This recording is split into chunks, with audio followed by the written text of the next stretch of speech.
वरिष्ठ नौकरशाह ज्ञानेश कुमार देश के मुख्य चुनाव आयुक्त नियुक्त किए गए हैं, जो निवर्तमान राजीव कुमार का स्थान लेंगे। ज्ञानेश कुमार 19 फरवरी को से अपना कार्यभार संभालेंगे। 1988 बैच के केरल कैडर के आईएएस अधिकारी ज्ञानेश कुमार पिछले वर्ष मार्च से चुनाव आयुक्त के रूप में कार्यरत थे। सोमवार दोपहर को 3 सदस्यीय चयन समिति ने नए मुख्य चुनाव आयुक्त की नियुक्ति को लेकर एक बैठक की थी। ज्ञानेश कुमार नए कानून के तहत नियुक्त होने वाले पहले मुख्य चुनाव आयुक्त हैं। इस नए कानून में चुनाव आयोग की प्रमुख की नियुक्ति की प्रक्रिया में मुख्य न्यायाधीश की जगह गृह मंत्री को चयन समिति में शामिल किया गया है। इससे पहले सोमवार शाम को कांग्रेस ने सरकार से मांग की थी कि चीफ इलेक्शन कमीशन के चयन की बैठक तब तक के लिए टाल दी जानी चाहिए जब तक कि सुप्रीम कोर्ट इस मुद्दे पर सुनवाई ना हो जाए। इस समय कैमरामैन सरित बारिक के साथ मृगांक प्रभाकर, भारत एक्सप्रेस।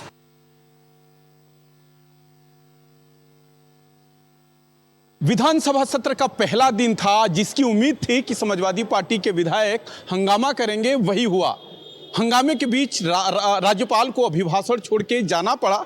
हालांकि इस पर भारतीय जनता पार्टी के नेता भी हमलावर है। उन्होंने कहा कि समाजवादी पार्टी के विधायकों को ये काम नहीं करना चाहिए था कि राज्यपाल के अभिभाषण का विरोध करे, और राज्यपाल यहाँ से चली गई। हालांकि समाजवादी पार्टी के विधायकों ने विरोध का नया नया तरीका इजाद किया। कोई अस्थि कलश लेके आया था तो कोई अपने आप को जंजीर में जकड़ के आया था। समाजवादी पार्टी का विधायकों का आरोप है कि कुंभ में मौत का आंकड़ा छुपाया गया है, साथ ही किसानों की अनदेखी हो रही है और बेरोजगारों को रोजगार नहीं दिया जा रहा है। ये देखिए, डबल इंजन की सरकार बोलती है 25 करोड़ की आबादी का देश है, रोजगार दे नहीं पाए, जिस कारण से डंकी रूट से लोग जाते हैं। और जो ट्रम्प साहब को अपना दोस्त बताती है सरकार, क्या दोस्ती में इस तरह का निर्णय लिया था? क्या दोस्ती में इस तरह की चीजें की जाती हैं? तो जो इन लोगों को सुनिश्चित करना चाहिए प्रदेश की सरकार को कि निश्चित रूप से क्या नाम अब कभी कोई आने वाले समय पर इस तरह कड़ी में ना आए। देखने वाली बात है कि 5 मार्च तक चलने वाला विधानसभा में हंगामा आखिर कब तक विपक्षी दलों द्वारा किया जाता है और उसका जवाब सरकार कब तक देती है। सहयोगी शहनवाज खान के साथ रजनीश पांडे, भारत एक्सप्रेस, लखनऊ।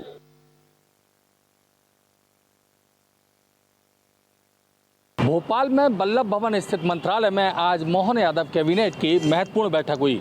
इस बैठक में बहुत महत्वपूर्ण फैसले लिए गए, खास तौर से पॉलिसी को लेकर। आज 7 पॉलिसी को कैबिनेट ने मंजूरी दी है। पिछली कैबिनेट ने 10 पॉलिसी को मंजूरी दी थी और आज 7 पॉलिसियों को मंजूरी दी गई है, जिसमें सबसे महत्वपूर्ण है एमएसएमई पॉलिसी को लेकर। तो एमएसएमई, स्टार्टअप और इंटीग्रेटेड टाउनशिप बनाने जैसी पॉलिसी जो हैं उनको मंजूरी दी गई है। खास तौर से ईवी को लेकर, यानी इलेक्ट्रिक वाहनों को लेकर भी महत्वपूर्ण पॉलिसी बनाई गई है। जहां तक बात करें एमएसएमई उद्योगों को, तो जो एमएसएमई उद्योग लगाने के लिए ज़्यादा से ज़्यादा जहां निवेश आए, उसके लिए एमएसएमई उद्योग लगाने वाले निवेशक को अनुदान की राशि में बढ़ोतरी की गई है और एससी, एसटी और महिलाओं को ज़्यादा से ज़्यादा अनुदान दिया जाएगा, यानी कि अनुदान की राशि बढ़ाई गई है।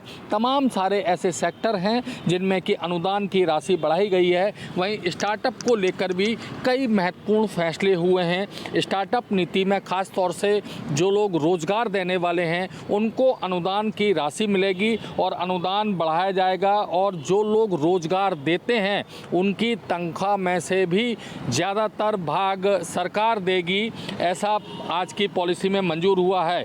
और इसके साथ साथ इंटीग्रेटेड टाउनशिप को आज कैबिनेट ने मंजूरी दी है, यानी कि अब किसान भी कॉलोनाइज़र बन सकता है। महाराष्ट्र, गुजरात के बाद अब मध्य प्रदेश में इस तरह की इंटीग्रेटेड टाउनशिप बनाने की पॉलिसी को मंजूरी दी गई है, जिससे कि रियल एस्टेट में रोजगार की संभावनाएं बढ़ेंगी। वहीं ईवी को पॉलिसी के रूप में लिया गया है, यानी कि इलेक्ट्रिक वाहनों को ज़्यादा से ज़्यादा प्रमोट करने के लिए 5 शहरों भोपाल, इंदौर, जबलपुर और उज्जैन, ग्वालियर इनको मॉडल के रूप में बनाया जाएगा। और 1 साल के अंदर सरकार का लक्ष्य है कि 1 साल के अंदर जो सरकारी वाहन हैं उसमें 80% वाहन इलेक्ट्रिक किए जाएं, यानी कि कहीं ना कहीं इलेक्ट्रिक वाहनों को बढ़ावा देने के लिए इस पॉलिसी को मंजूरी दी गई है। और लगातार जो जीआईएस होने वाली है उसको लेकर जो सरकार कवायद कर रही है, कैबिनेट के फैसलों में उस कवायद की झलक देखने को मिली है। कैमरामैन मनीष के साथ भारत एक्सप्रेस के लिए भोपाल से अजय भटनागर। करीब करीब 2 बजे दिन में पटना पुलिस को सूचना मिली कि कंकड़बाग इलाके के राम लखन पथ पर कुछ अपराधी जमा हैं। इसी सूचना के आलोक में पटना पुलिस की एक टीम पहुंची, उन अपराधियों को दबोचने की कोशिश की और अपराधियों ने फायरिंग शुरू कर दी। इसके बाद पुलिस पीछा की और राम लखन पथ स्थित एक मकान में चारों अपराधी घुस गए। इसके बाद पुलिसकर्मी ने उस मकान को सील कर दिया और सील करने के बाद वायरलेस के जरिए पटना पुलिस को इसकी सूचना दी। इस सूचना के आलोक में पटना पुलिस के तमाम पुलिस पदाधिकारी यहाँ उपस्थित हो गए और साथ ही एसटीएफ और एटीएस के जवानों को लगाया गया। करीब 4 घंटे के मशक्कत के बाद 4 अपराधी पकड़े गए। इस दौरान फायरिंग को अंजाम देने के डर से पुलिस ने विशेष सतर्कता बरती और ये सबसे बड़ी चुनौती थी कि यदि क्रॉस फायरिंग होती है, यानी पुलिस फायरिंग करती है और अपराधी भी फायरिंग करते हैं, तो आम लोगों की भी जाने जा सकती है, क्योंकि ये पूरा सघन इलाका है, पटना के कंकड़बाग इलाका। और यहाँ पे पुलिस को काफ़ी मशक्कत के बाद चारों अपराधी गिरफ्तार किए गए और उसके बाद पटना के एसएसपी ने इस बात का खुलासा करते हुए साफ साफ कहा कि करीब 4 घंटे में इस ऑपरेशन को अंजाम दिया गया। किसी की कोई हताहत नहीं है, चारों अपराधियों की गिरफ्तारी हो गई है और उनके पास से हथियार बरामद किया गया है। अब इस ऑपरेशन के बाद पटना पुलिस कागजी और कानूनी कार्रवाई में जुट गई है और इस घटना के मूल में जाने की कोशिश में जुटी है। कुल मिलाकर पुलिस के तरफ से जो बातें सामने आई है उसके मुताबिक आपस में वर्चस्व की लड़ाई और भूमि विवाद मुख्य वजह था, जिसकी वजह से इस तरह से फायरिंग को अंजाम दिया अपराधियों ने और पुलिस को इतनी मशक्कत के बाद गिरफ्तार करनी पड़ी। सहयोगी कैमरामैन राकेश के साथ भारत एक्सप्रेस के लिए पटना से आशुतोष कुमार।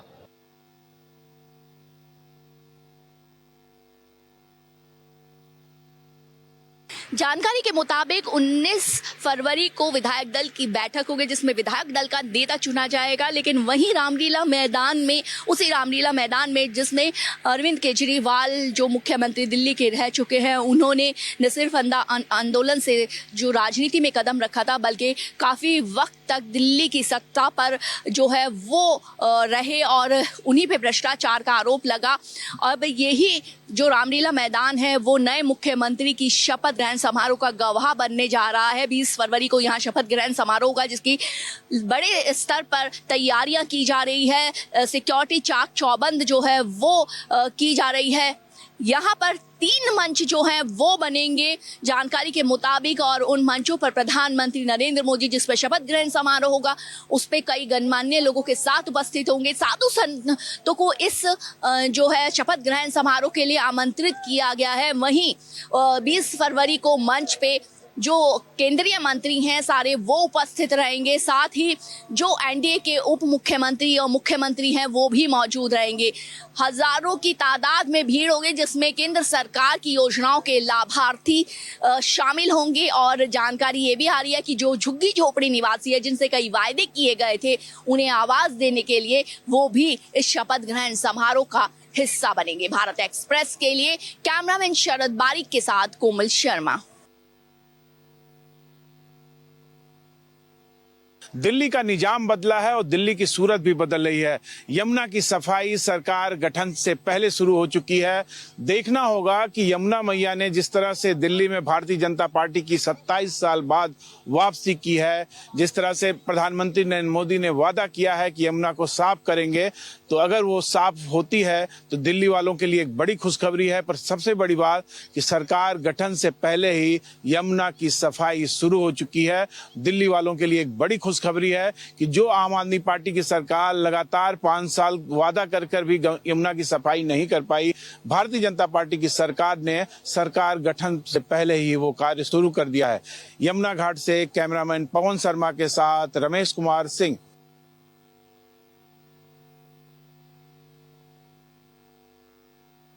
जन स्वराज पार्टी के प्रमुख प्रशांत किशोर ने एनडीए को खुला चैलेंज देते हुए कहा है कि यदि दम है एनडीए में तो नीतीश कुमार के नेतृत्व में चुनाव लड़ने की घोषणा करे। उन्होंने बीजेपी को कटघरे में खड़ा करते हुए साफ तौर पे कहा है कि जिस अंदाज में मुख्यमंत्री को लेकर बीजेपी में उहापोह की स्थिति है, एकमात्र वजह है जिसकी वजह से मुख्यमंत्री नीतीश कुमार को तवज्जो दिया जा रहा है, वो है बिहार के जेडीयू के 12 सांसद। यदि 12 सांसदों का लोभ बीजेपी को ना हो तो नीतीश कुमार को बाहर का रास्ता दिखा देगी। कुल मिला के एनडीए पर हमला करते हुए प्रशांत किशोर ने साफ साफ कहा है कि यदि बीजेपी नीतीश कुमार के नेतृत्व में चुनाव लड़ती है तो जो हाल 2020 में जेडीयू का हुआ था वही हाल 2025 में बीजेपी का होगा। कुल मिलाकर प्रशांत किशोर ने अपने स्वर में एनडीए पर जोरदार हमला किया और साफ तौर पे कहा है कि जनता समझ चुकी है कि इस पूरे प्रकरण में किस तरह से नीतीश कुमार अधिकारियों से घिरे हुए हैं और उनका एक भी नहीं चलता है, अधिकारियों का राज है और इसी का खामियाजा भुगतने का डर बीजेपी को सता रही है। लेकिन बीजेपी को चिंता इस बात की है कि यदि नीतीश कुमार को नाराज करेंगे तो केंद्र में 12 सांसदों का समर्थन कैसे मिल पाएगा। सहयोगी कैमरामैन राकेश के साथ भारत एक्सप्रेस के लिए पटना से आशुतोष कुमार।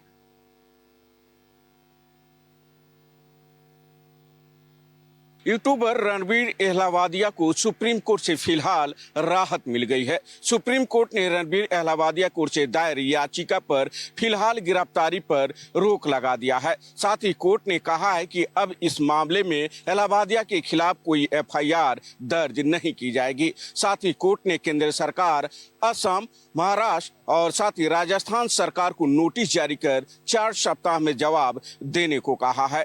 कोर्ट ने रणबीर अहलावालिया को पासपोर्ट सरेंडर करने का आदेश भी दिया है। कोर्ट ने यह भी कहा है कि रणबीर अहलावालिया पुलिस जांच में सहयोग करेगा। कोर्ट ने कहा कि अगर उसको जान को खतरा है कोई तो फिर वो राज्य सरकार से सुरक्षा की मांग कर सकता है, क्योंकि सुरक्षा देना राज्य सरकार की जिम्मेदारी है। हालांकि मामले की सुनवाई के दौरान सुप्रीम कोर्ट ने रणबीर अहलावालिया कोर्ट से पेश वकील को आड़े हाथ लिया और कोर्ट ने कहा कि जिस तरीके की भाषा का उसने इस्तेमाल किया है वो देश के माता पिता को जो है शर्मिंदगी हुई है और कहीं न कहीं बेइज्जत महसूस हुआ है। इस तरीके की भाषा का इस्तेमाल उसके दिमाग की उपज है। वो पॉपुलैरिटी के लिए इस तरीके की भाषा का इस्तेमाल किया है। लेकिन सुप्रीम कोर्ट ने यह भी साफ कर दिया है कि रणबीर अहलावालिया और उसके सहयोगी इंडिया गॉट लेटेंट शो फिलहाल नहीं करेंगे। भारत एक्सप्रेस के लिए कैमरा पर्सन दिलीप कुमार के साथ गोपाल कृष्ण।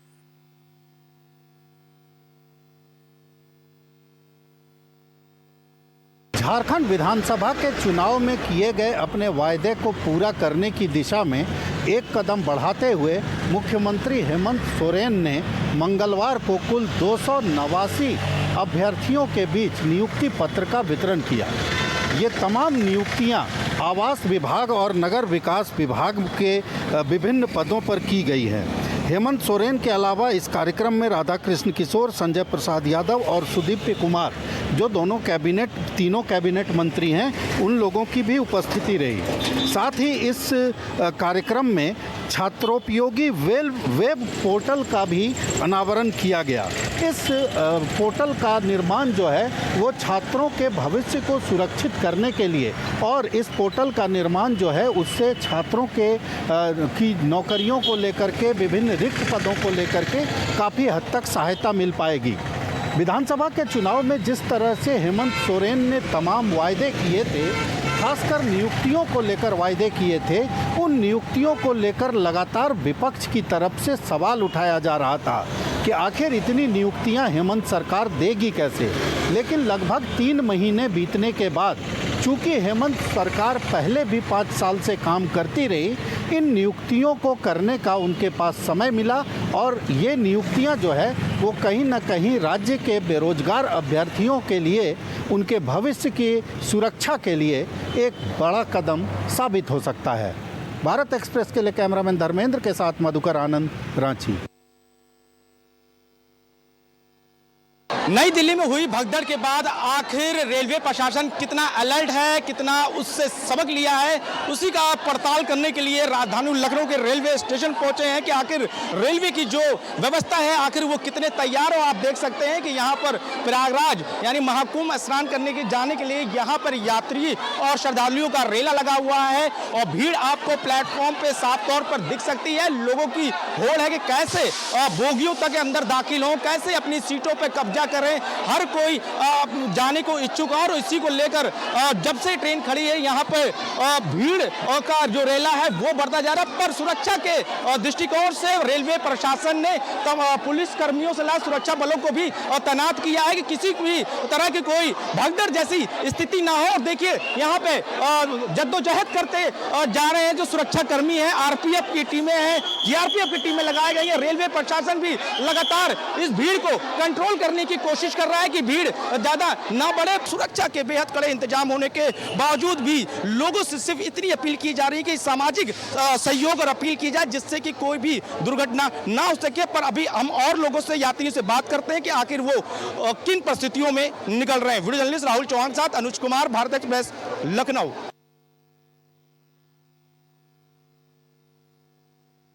प्रयागराज के महाकुंभ में श्रद्धालुओं का आंकड़ा रोज नए रिकॉर्ड कायम कर रहा है और आज ये आंकड़ा 55 करोड़ के पार कर गया। पहले उत्तर प्रदेश सरकार ने अनुमान लगाया था कि लगभग 40 से 45 करोड़ लोगों के आने की संभावना थी इस महाकुंभ में, लेकिन अभी भी 8 दिन बचे हुए हैं और आज श्रद्धालुओं का आंकड़ा 55 करोड़ के पार कर गया। आप तस्वीरों में देखिए किस तरह से यहाँ पर लोगों में अभी भी किस तरह से उत्साह है और लोग बड़ी संख्या में, चाहे वो हवाई जहाज़ के जरिए हो, रेलवे के जरिए हो या सड़क मार्ग से, सभी से लोगों का आना अभी अनवरत जारी है और आज 55 करोड़ का आंकड़ा छू लिया है। अब उम्मीद है कि 60 से 65 करोड़ तक जब ये महाकुंभ संपन्न होगा तो लगभग 60 से 65 करोड़ लोग तक ये आंकड़ा जाएगा, जो कि अपने आप में एक महा रिकॉर्ड होगा। यानी भारत और चीन की जनसंख्या के बाद ये तीसरा ऐसा लोगों का आंकड़ा होगा जो किसी एक जगह पर इकट्ठा हुआ। तो सबसे जो हम देख रहे हैं ये तस्वीर, ये उत्साह देख रहे हैं कि माघी पूर्णिमा में कल्पवासी वापस हो जाते हैं। 10 लाख के करीब कल्पवासी थे जिन्होंने 1 महीने तक यहाँ कल्पवास किया, गंगा के घाटों में स्नान किया और उसके बावजूद जो है यहाँ पर ये भीड़ जमी हुई है। तो निश्चित रूप से इस महाकुंभ की जो प्रचार प्रसार किया गया है उसके चलते अभी भी लोगों का क्रेज़ बना हुआ है और अभी भी ये 8 दिनों तक ऐसे ही हम तस्वीर आपको दिखाते रहेंगे। आगे भी देख सकते हैं कि लोग किस तरह से यहाँ पे आ रहे हैं और किस तरह से लोगों की भीड़ यहाँ पर। कहाँ से आए हैं आप? कहाँ से आए? कानपुर से, लखनऊ से। अच्छा लगा भैया। रतलाम से आए हैं, एमपी से। ठीक लगा। अब मंदसौर, एमपी मंदसौर पशुपतिनाथ की नगरी से आए हैं। ऐसा लगा? बहुत अच्छा लग रहा है। लेकिन थोड़ी कन्वेंस की प्रॉब्लम है, चलना बहुत पड़ रहा है, थक गए। पैदल आने के लिए पैदल चलना पड़ेगा। तो ये थे कुछ लोग जो बता रहे हैं कि इतना अच्छा इंतजाम किया गया है और उसके चलते इन्हें बहुत आनंद आया स्नान करने के बाद और ये सिलसिला अभी भी महाशिवरात्रि तक चालू रहने की उम्मीद है। कैमरामैन कमलेश के साथ अजीत प्रताप सिंह, प्रयागराज, भारत एक्सप्रेस।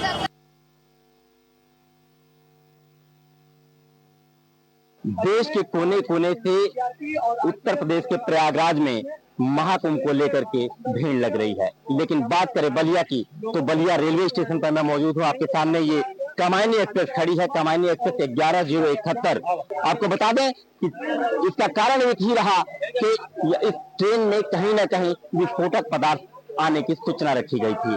जी सर, हम आपसे बात करना चाहें, कहाँ जाएंगे आप? मुंबई जाना है सर। मुंबई जाना है। आज ट्रेन का देर होना है, आपको पता था? नहीं पता, कंफर्म नहीं हुआ, बाद में पता चला कि कुछ प्रॉब्लम है, तो अभी मिला है, जाएंगे, अभी देखते हैं, चलेंगे इससे। आपको क्या लग रहा था कि इसको ट्रेन को कहीं कैंसिल न कर दिया जाए? नहीं, लग रहा था कि कैंसिल नहीं हो जाए, अपने को जाना अर्जेंट था, लेकिन टाइम से ट्रेन मिली, अभी जाएंगे। लेकिन कहीं ना कहीं देर का कारण इस ट्रेन का रहा कि विस्फोटक पदार्थ रख दिया गया था। हालांकि पुलिस, आरपीएफ, स्थानीय पुलिस और जीआरपी ने लगातार इसका सर्च किया। छपरा से स्क्वाड और आजमगढ़ से टीम आई और इसका जांच किया गया। हरी झंडी मिलने के बाद यात्री भी कहीं ना कहीं सुकून महसूस कर रहे हैं कि अपने गंतव्य तक पहुंच जाएंगे। नरेंद्र मिश्र, भारत एक्सप्रेस, बलिया।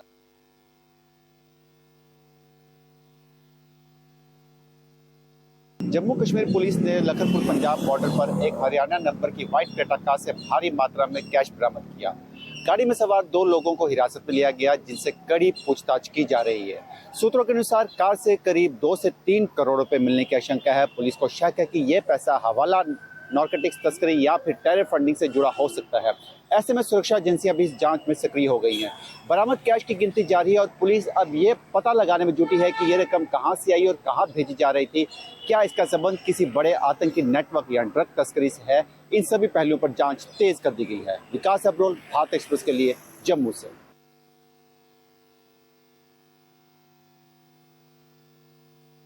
महाराष्ट्र की महायुति में जारी हलचल थमता नजर नहीं आ रहा है और यही वजह है कि जब से राज्य में सरकार बनी है तब से किसी न किसी बात को लेकर बीजेपी और एकनाथ शिंदे मतलब कि शिवसेना में नाराजगी सामने आ रही है। एक बड़ी वजह सामने यह आई है कि एकनाथ शिंदे के जो भी नेता हैं, विधायक हैं, उनके सुरक्षा में कमी की गई है, मतलब कि उनकी सुरक्षा घटा दी गई है। पहले उन्हें वाई कैटेगरी की सुरक्षा दी गई थी जिसे अब हटा दिया गया है और अब एक पुलिसकर्मी उनके साथ तैनात रहेगा। ऐसे में अब एकनाथ शिंदे के जो नेता हैं, जो विधायक हैं, उनमें नाराजगी देखी जा रही है। हालांकि एकनाथ शिंदे की तरफ से पहले भी नाराजगी देखी जा रही थी जो कि जगजाहिर था, लेकिन अब ये फैसला कहीं ना कहीं शिवसेना और बीजेपी में दूरियां पैदा कर रहा है। आपको बता दें कि जब राज्य में 2022 में शिवसेना में टूट-फूट हुई थी तब एकनाथ शिंदे अपने विधायकों के साथ बीजेपी में आए थे और एक नई पार्टी बनाकर वो बीजेपी को अपना समर्थन दे रहे थे। तब उनके विधायकों को वाई कैटेगरी की सुरक्षा दी गई थी, लेकिन अब जिस तरीके से सुरक्षा घटाई गई है उसको लेकर कहीं ना कहीं उनके जो नेता हैं, जो विधायक हैं, वो नाराज नजर आ रहे हैं। अब ऐसे में ये देखना होगा कि जो महायुति की सरकार राज्य में चल रही है, क्या उनके बीच जो मतभेद है वो खत्म होगा या फिर ऐसे ही दूरियां बढ़ती रहेगी। कैमरामैन रोहन के साथ में आंचल तिवारी, भारत एक्सप्रेस।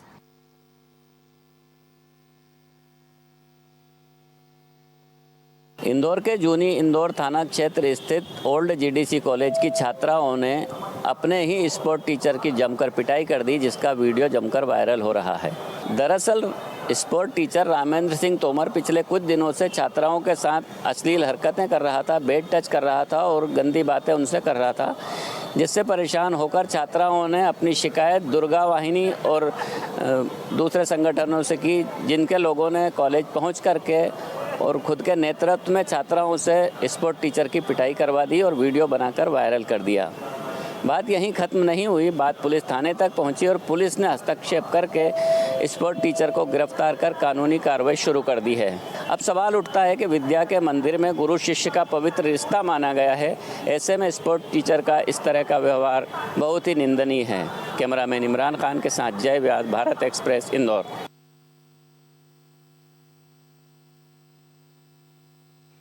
मौसम विभाग के अनुसार, जैसे का पहले ही अनुमान मौसम विभाग के द्वारा बताया गया था कि पश्चिमी विक्षोभ के कारण मौसम में बदलाव देखने को मिल सकता है।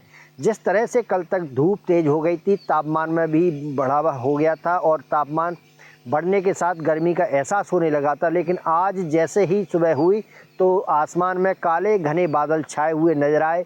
उसके साथ ही रुक रुक कर बारिश भी होती हुई दिखाई दे रही है। ऐसे में किसानों की बात करें, खड़ी हुई फसल की बात करें तो जो फसल है उसको अभी इस रुक कर हो रही बूंदाबांदी से कोई फ़र्क नहीं पड़ता है, लेकिन अत्यधिक अगर बारिश होती है तो उससे चना, सरसों की खड़ी हुई फसल यानी कि जो पकने जा रही है फसल, उसको नुकसान हो सकता है। फ़िलहाल बात की जाए तो हो रही इस बारिश से कोई भी नुकसान नहीं है। चाहे हम सब्जियों की फसल की बात करें या फलों की सब्जियों की बात करें तो किसान को अभी इस बारिश से कोई नुकसान होने का अंदेशा नहीं है। भाई मौसम विभाग के द्वारा बताया गया है कि यह बारिश आज और कल हो सकती है। वहीं जिस तरह से रुककर बारिश हो रही है वह आज और कल ही होगी। उसके बाद फिर से तापमान में बदलाव हो सकता है और एक बार फिर से धूप निकल सकती है। मनोज चौबे, भारत एक्सप्रेस, ग्वालियर।